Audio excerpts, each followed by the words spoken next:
Many of you have been undone. You've been brought undone.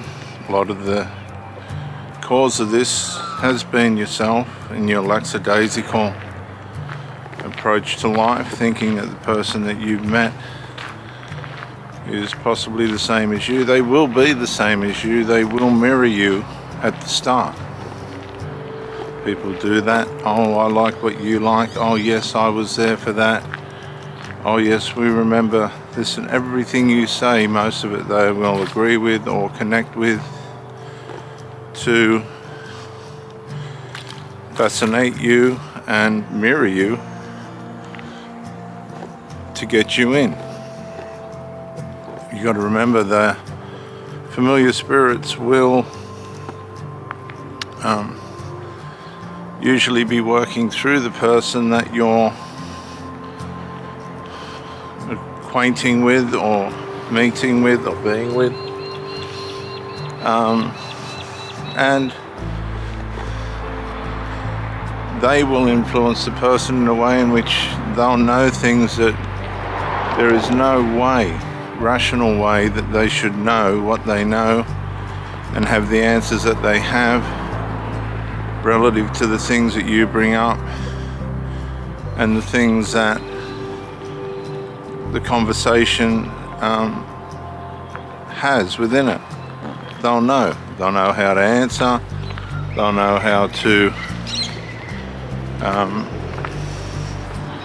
what content to make, what subjects to talk about. Everything will just seem to match what will keep you interested and fascinated and intrigued with this person. This is how the love bomb phase of a relationship works, if we want to speak in terms of narcissism or these types of vocabularies. Once you've been intrigued and fascinated and the sex is acceptable and all the rest of it, possibly better than what you thought it would be, or even if it's not, usually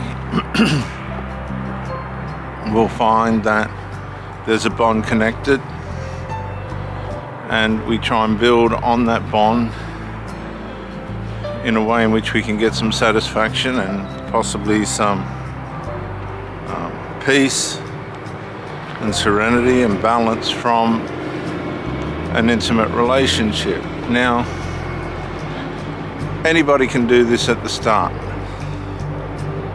Anybody can turn up, put on a happy face, say what they think you want to hear, express themselves in a way in which they will presume you will find attractive and acceptable. These things are not uncommon. But as the relationship wears on, as things move further into time, as more time passes, this phase, this human instinctual phase, will begin to wane, will begin to disappear. The shiny new toy will lose its shine, and now we're faced with, do we want to look after this toy, or are we just going to throw it in the corner? And unfortunately,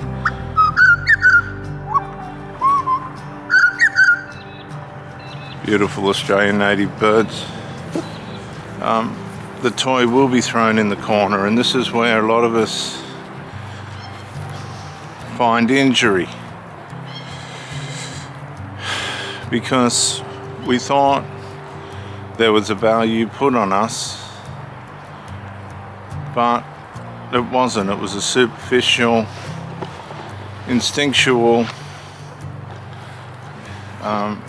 human way in reacting to a new prospect for either intimacy, sex, company, maybe even status. People will do tremendous trapeze acts to present themselves in a way in which they'll get the services, supply and safety they want from a relationship by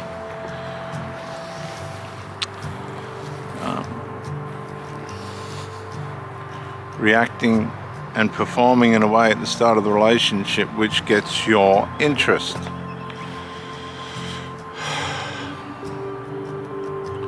Even the initial storms that come within a relationship will be managed and worked out.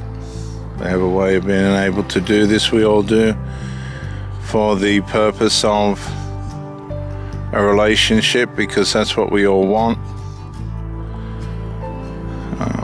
But for the narcissist or the sinner, or both, whatever you want to call it, or describe it as,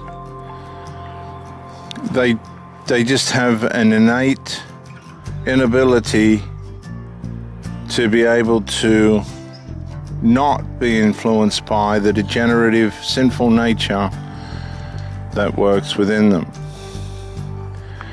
Now, family members will be aware of this, and family members will know that, it's in our nature, it's in our family lineage for things not to go the way that they should.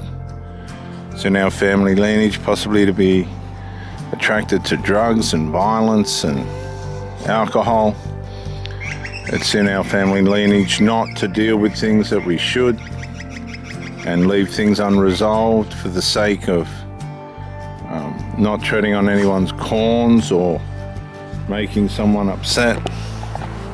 All these things become cultural, domestically culturalized by the way in which we act and perform throughout our lives, and then we will eventually bring them into our relationship, and we'll try and culturalize the person that we're with into the same thing. You'll hear stories of and I've had incidences as a minister where men have met women that have been on drugs and stuff. The next thing, the man visits and he's on drugs, and the next thing there's an overdose and a death.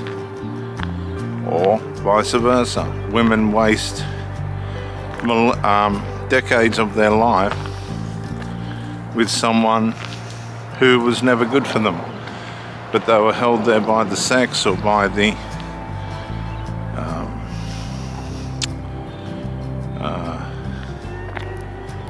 supply and services or whatever it was that they wanted, status, maybe safety, security, for decades, only to find at the end of it they were abused.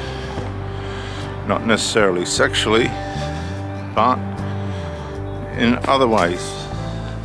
Negligences and omissions and commissions that just were consistently unhealthy, an unhealthy way to live. This happens a lot.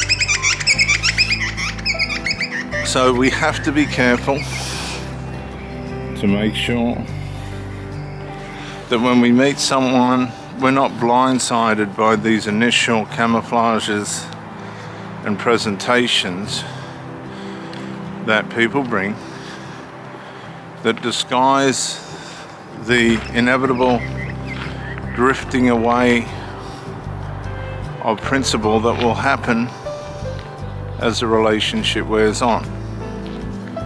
You have to try and look underneath the surface and give yourself time to see under the surface, because people know how to hide their sinful nature.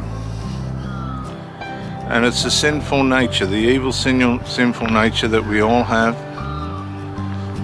that will, by determination, by creation, by nature, try and destroy